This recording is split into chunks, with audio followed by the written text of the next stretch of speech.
Who are some of the greatest self-made billionaires? Let's find out, starting with number 6, Ralph Lauren.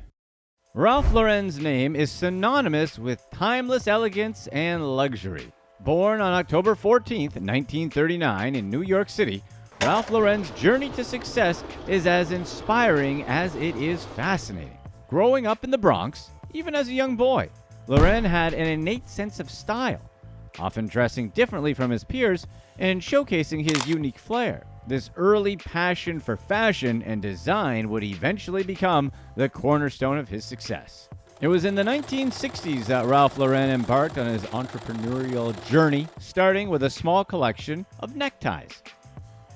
He understood the importance of branding and created his iconic polo emblem, symbolizing the sophistication and elegance he sought to convey. The success of his necktie line led to the launch of Polo Ralph Lauren, a brand that would revolutionize the fashion industry. Through his creativity and meticulous attention to detail, Ralph Lauren carved a niche for himself in the world of fashion. Aside from his fashion empire, Ralph Lauren is also known for his impressive car collection. One standout vehicle is the 1938 Bugatti Type 57 SC Atlantic, an incredibly rare and valuable car known for its stunning design and limited production. Another notable addition to his collection is the 1962 Ferrari 250 GTO, considered one of the most sought-after cars in the world. Ralph Lauren's passion for cars is a reflection of his appreciation for craftsmanship and timeless design. Just as he carefully selects fabrics and pays attention to every stitch placement in his clothing line, he seeks out cars that embody the same level of artistry and refinement. His car collection highlights Lauren's discerning taste and his commitment to preserving the beauty of classic automobiles. Number 5. Tom Ford. Tom Ford is another name that resonates with elegance, creativity, and success in the world of fashion and beyond. Not many people remember that Ford's fame actually first began in acting, where he quickly found success in commercials during the 1980s. At one point, a staggering 12 of his commercials were airing nationally, putting him right in the public eye. However, Ford's true passion lay elsewhere, and he decided to pursue architecture. Fate, however, had other plans, and he veered toward the world of fashion. Ford's entry into fashion design included collaborations with Kathy Hardwick and Perry Ellis, but it was his appointment as the head of women's fashion at Gucci in 1990 that marked a turning point in his career. At that time, Gucci was struggling, teetering on the edge of bankruptcy. Ford transformed the brand during his 15-year tenure. With his creativity and vision, he took Gucci from the brink of collapse to a staggering $10 billion market capitalization, cementing his status as a fashion icon. The end of his time at Gucci in 2004 didn't mean retirement. He embarked on a new journey in the film industry. Ford launched his film production company and showcased his writing, directing, and production talents. In 2009, his debut film, A Single Man, captivated audiences, with Colin Firth and Julianne Moore bringing his vision to life. His creative journey continued with Nocturnal Animals in 2015, starring Amy Adams and Jake Gyllenhaal. Despite his ventures in filmmaking, Ford didn't stay away from the fashion world for long. In 2006, he launched his own brand, Tom Ford, which became an instant success. A-list celebrities flocked to his designs, and his creations graced red carpets and prestigious events worldwide. From Michelle Obama's Tom Ford evening gown to Daniel Craig's suits in multiple James Bond films, his influence was all over the place. The financial success of the Tom Ford brand is undeniable. With an array of products ranging from eyewear and clothing to fragrance and accessories, the brand has grown to bring in over $1 billion in revenues per year. This attracted Estee Lauder to buy the Tom Ford brand for $2.8 billion. Ford's business success has allowed him to live his famous lifestyle. He has a $40 million Holmby Hills mansion, which is located across from the former Playboy mansion. He also has a 4-story, $20 million Manhattan townhome. Number 4. Zhang Yiming. Chinese entrepreneur Zhang Yiming has amassed a mind-boggling fortune through his groundbreaking ventures in the tech realm. He's the founder of ByteDance, the parent company behind popular apps such as TikTok and news aggregator Jinri Toutiao. Zhang has emerged as one of the wealthiest individuals in China, with an estimated net worth of $63.2 billion as of 2023. Zhang graduated from Nankai University in China, where he majored in software engineering. His first job was at a digital travel booking startup called Koum, where he gained experience in sales and technology. Driven by a desire to push boundaries and explore new horizons, Zhang founded ByteDance in 2012. The company's first product was a news app called Toutiao, which quickly gained traction in China. Zhang's vision was to create a platform infused with artificial intelligence that would deliver personalized news recommendations, setting it apart from conventional search engines and social media platforms. However, it was the launch of TikTok in 2016, initially known as Douyin, that propelled Zhang into the global spotlight. TikTok's addictive short-form videos captivated users worldwide, catapulting the app to become one of the most downloaded and influential social networking platforms. This success played a pivotal role in Zhang's accumulation of wealth, with ByteDance's valuation soaring to $250 billion, making it the world's most valuable privately held company. Zhang's leadership style and unwavering commitment to innovation have been crucial to his entrepreneurial journey. Despite being an introvert by nature, he has shown a willingness to adapt and evolve with the times. In contrast to his personality, Zhang not only creates his own TikTok videos, but he also requires his senior employees to do the same thing. The emphasis on first-hand experience and active engagement shows exactly the type of attitudes that contributed to ByteDance's success. As you probably know, TikTok has faced regulatory challenges and scrutiny during its foray into the US market regarding its security. However, Zhang is still determined to continue ByteDance's global expansion. Number 3. Koum. Koum is the founder of WhatsApp, one of the most used apps in the world. Koum was born in 1976 in Kiev, Ukraine. When Jan was 16, his family moved from Ukraine and moved to the US, where they settled in Mountain View, California, which happened to be ground zero for the tech revolution. After high school, Jan enrolled at San Jose State University, but he didn't let academia slow him down. This guy had a knack for coding and an entrepreneurial spirit burning in his soul. Koum recalled his anger and frustration of being unable to get in touch with his dad and the rest of his family and friends that he had left behind in Ukraine, other than through the phone, which was both expensive and not secure. At the time, he wanted a much simpler way for people from across the world to keep in touch with each other. But it was his fateful encounter with Brian Acton that changed everything for him. They crossed paths while working at Yahoo and hit it off like two peas in a pod. They shared a vision of creating a messaging platform that would be free from ads and focused on user privacy. And that's how WhatsApp was born. Jan and Brian went all in, pouring in all their time into WhatsApp. When WhatsApp first released in May of 2009, the app didn't get any traction, but a month later, Apple introduced push notifications. That changed the game for WhatsApp, where people were downloading the free version of the app to message their international friends. By 2014, Mark Zuckerberg saw the magic in WhatsApp and decided to acquire it for $19 billion. Koum's journey from almost broke to billionaire is still one of the fastest ascensions ever. Number 2. Diane Hendricks.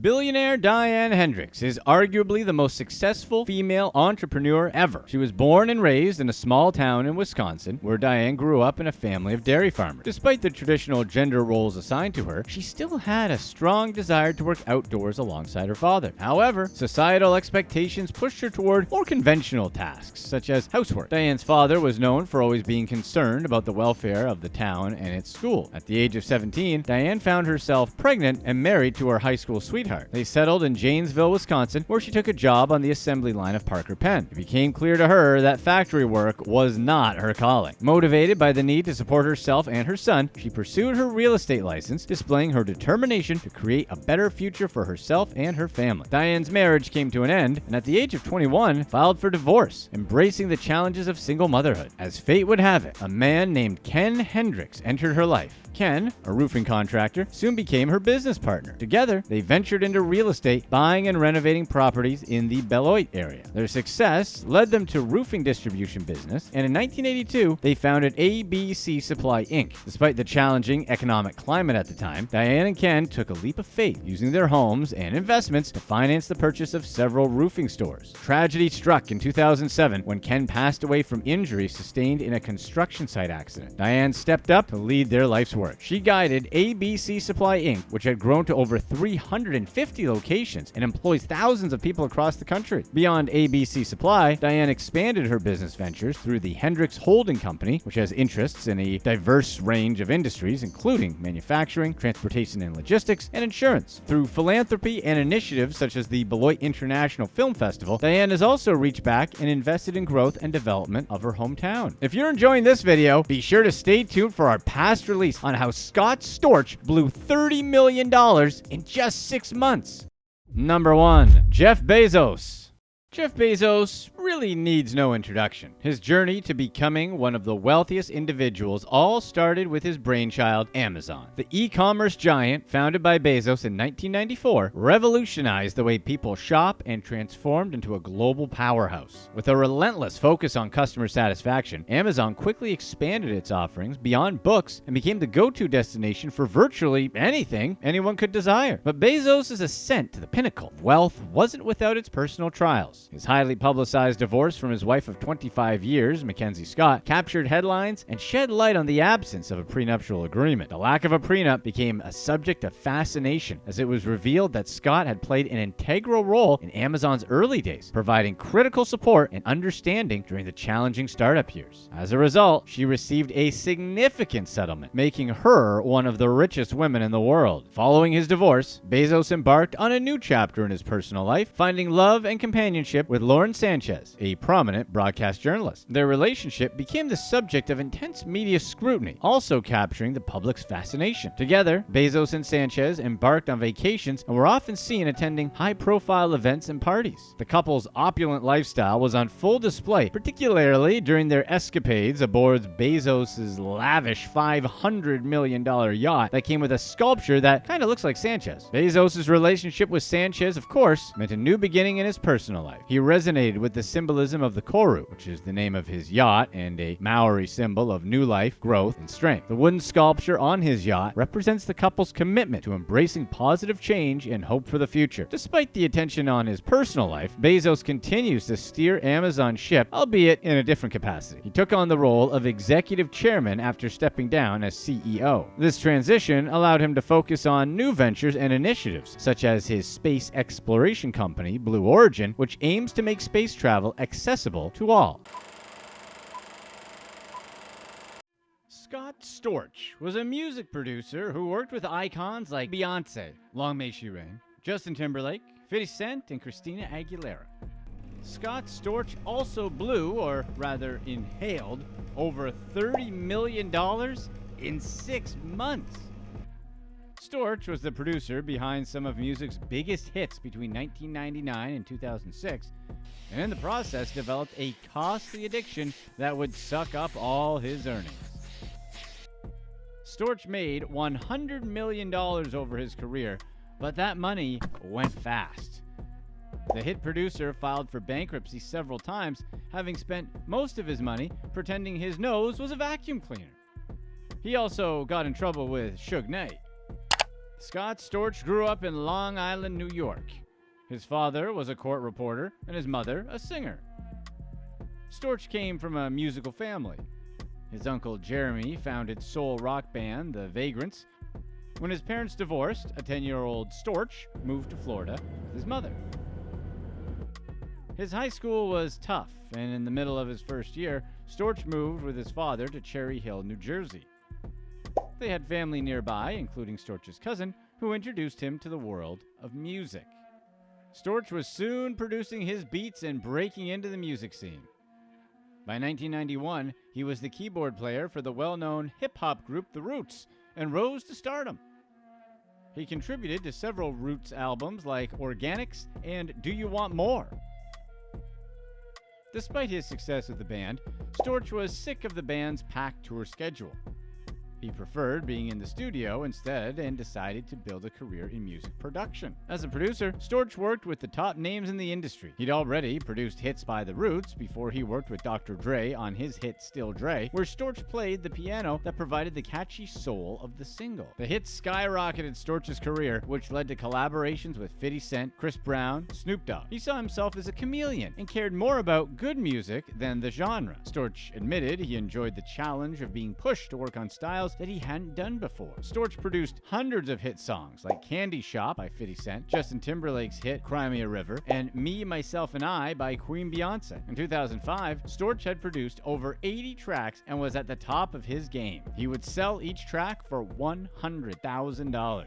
Storch's biggest hit financially was the song Lean Back that he recorded with Fat Joe's Terror Squad. The song didn't just make him a massive amount of cash, but also proved his talent as a songwriter. In 2006, he won the ASCAP Songwriter of the Year award. With all of his success, it was time for Storch to create his record label, which he named Storch Music Company, and opened a music production company called Tough Jew Productions LLC. He was a top award-winning music producer, but his issues with nose beards was growing out of control, and soon his career, much like his septum, would begin to crumble. Storch's lifestyle completely changed when he became rich and famous. He amassed an elaborate car collection with 20 high-end luxury cars costing between $250,000 and $700,000 each. He would wake up, indulge in his powdery habit, and go to the car dealership. Storch had a Bentley, Ferrari, Maybach, Bugatti Veyron, Lamborghini, and a limited edition McLaren SLR. He bought at least 10 of his vehicles while under the influence. In 2005, he dated heiress and socialite Paris Hilton. Storch blamed her for introducing him to the party scene, which later absorbed his life. We know, you're like, Paris Hilton, the socialite? There's no way someone of her solid moral character would ever introduce a susceptible young man into that kind of party scene. We were just as shocked to hear it, but this is straight from the man himself. The couple worked on Hilton's debut album, Paris, together. They met in Miami and spent most of their time together in the studio, where they became very close. Life with Hilton was unlike anything Storch had experienced before. They were hounded by paparazzi, would take trips to exotic places, and partied hard. The pressure of working with such a high-profile celebrity backfired on the producer, and the pair broke up. Storch took a break from music, and his newly elevated social status meant everyone knew who he was. After his split with Hilton, he was linked to her assistant at the time, Kim Kardashian, someone who was way less game hungry. In 2006, Storch bought his $10.5 million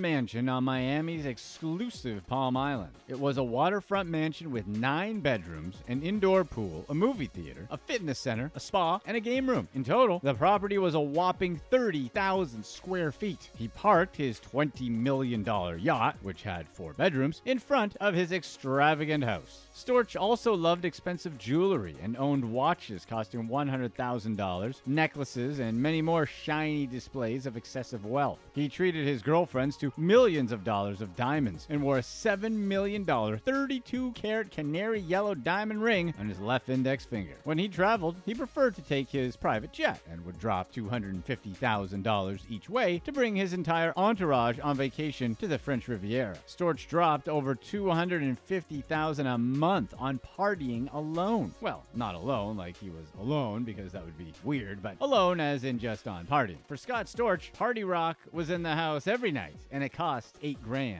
By 2006, Storch's net worth hit $70 million. He should have been financially set for life, but the allure of the party scene and his love for luxury goods would be his downfall. He completely stopped working, and partying turned into his full-time job. Storch's Miami mansion was the perfect place to enjoy the lavish side of life, and while he spent huge amounts of money on extravagant things, nothing compared to what he put towards his nose candy. Storch's reputation was crumbling. He became unreliable, and in 2007 actually made Janet Jackson wait 10 hours at the studio so that he could finish partying. The party stops for no one, not even the least creepy Jackson. Artists were no longer interested in working with a music producer who had stopped prioritizing his work. Word got around, and Storch found himself with more party time than he expected. By June 2008, Storch was behind on his child support payments and failed to attend the hearing. At the time, he also owed the government $500,000 in property taxes on his lavish home. With his legal troubles mounting, Storch Storch checked himself into a rehab center. While he was trying to get his life back on track, the bank repossessed his Palm Island home and sold it to Rockstar energy drink founder Russell Weiner for $6.75 million, much less than Storch paid. While Storch's income might have slowed down, his spending did not. In 2009, he had blown through his $100 million fortune and had to declare bankruptcy. But the legal problems didn't stop. He leased a 2004 Bentley GT in February 2006, and the terms of the agreement stated he would return it in March 2008. Storch broke the lease term, and the Bentley's owners, the Atlas Leasing Company, claimed his actions cost them $65,000 in revenue. Police arrested Storch in Miami and charged him with grand theft auto, although they later dropped the charges. Aspiring singer Trina Ruberg paid Storch to produce her album. When the time came to start recording, Storch wasn't, let's just call it, awake enough to get the job done. Ruberg had agreed to pay Storch $45,000 to produce 6 songs for her and paid $30,000 of that money up front. She sued him when he wasn't able to deliver. Storch accused former Death Row Records CEO Suge Knight of bullying him into handing over songwriter royalties for a portion of their worth. Knight, currently serving his 28-year prison sentence, had collaborated with Music Royalty Consulting Inc. for the deal. Knight allegedly coerced Storch into signing over the royalties while under the influence of his favorite powdery substance and made Storch fear for his safety due to Knight's intimidation and threats. According to legal papers, Knight forced Storch to participate in the transaction where Storch received a fraction of his music's worth. Knight dragged Storch to his office to sign the contract despite Storch being unrepresented and under the influence. Additionally, Knight took the majority of the nominal payments Storch received. Knight most likely knew that the hit producer was down on his luck, battling his nose beer problems and financial hardships. At the time, Storch's most valuable assets were the rights to future royalty payments for songs he had previously produced. Storch sold the publisher's share of his royalty rights for $2.3 million to Reservoir Media Management. He wasn't ripped off in the original agreement, as the royalties were worth the same amount. Instead of receiving $2.3 million for his separate songwriter's royalties, he was screwed over. Storch and Knight lived in the same gated community, giving Knight a front row seat to Storch's struggles. He took the producer from his home to the officers of MRCI for a meeting. After Storch signed over his writer's royalties, they gave him a $5,000 check, which Knight claimed more than half of. Storch received another check for $58,000, but Knight threatened and intimidated him into surrendering over half of it to Knight again. In total, MRCI paid Storch $429,306.20, but Knight allegedly bullied him out of over half of his earnings. Storch filed a lawsuit against MRCI, asking they return the writer's share of his royalties. Sounds like he got off easier than Vanilla Ice, who Knight allegedly dangled over a balcony for similar reasons. Real estate moguls Brad and Seth Cohen learned of Storch's downfall and wanted to help him get back on his feet. The businessmen earned their money through real estate and insurance holdings and signed a $1 million deal with Storch using their own money to fund Storch's comeback. Brad and Seth hoped he would use his connections in the industry and prove himself once again as a hit music producer. As part of the deal, the brothers paid him a weekly salary, provided him with a rental house in Parkland, Florida, and gave him a Rolls-Royce Ghost. The terms of their agreement stated that if Storch failed a drug test or showed signs of falling back into his old party habits, they would take away the Rolls-Royce. The vehicle was under Scott Cohen's name, and when the Cohens discovered Storch was back to baking but only using flour, they wanted the car back. Scott feared it would be an insurance liability if Storch continued to drive it. The disagreement over the Rolls-Royce would lead the Cohens' relationship with Storch to dissolve. By June 2015, Storch filed for bankruptcy again, valuing his music company at $0, and in the filing stating he only earned $10,000 in 2014. The legal papers said he only had $3,600. Storch had $500 worth of clothing and a $3,000 watch. By that point, he only had $100 in cash. Storch worked on rebuilding his life and revamped his public image when he started Storch Labs, joining the green rush by entering the marijuana industry. He also started working in music again and was a part of hits by DJ Khaled, Rick Ross, Snoop Dogg, The Game, Chris Brown, French Montana, among others. The scene had changed dramatically since the height of his career. People stopped buying albums in the record store, and few owning physical CDs. Storch was contending with a much more saturated industry, where music was much more accessible but not always good quality. However, Storch knew he could still be a pioneer in creating hit-making material. Some of his best-known recent projects are DJ Khaled's Every Time We Come Around, Snoop Dogg's Happy Birthday Part 2, Rick Ross's Supreme and Sorry, and The Game's All Eyes. Storch has admitted to his struggles, particularly in 2014 and 2015, when he was in a different headspace. Storch claimed he was on solid ground after no longer flying the powder plane and was taking his music far more seriously now than he had a clear head. Celebrating his sobriety, Storch has worked on new projects with music's top artists and returned to doing what he loves, being in the studio and making music. Today, his net worth is $250,000, a fraction of his fortune during the early 2000s, but far more than it was at the time of his 2015 bankruptcy. We hope he lays off the nose jobs. Click to watch one of these next videos. Let us know in the comments section what you'd rather do. Have Warren Buffett's billions right now, but be his age too, or stay who you are right now.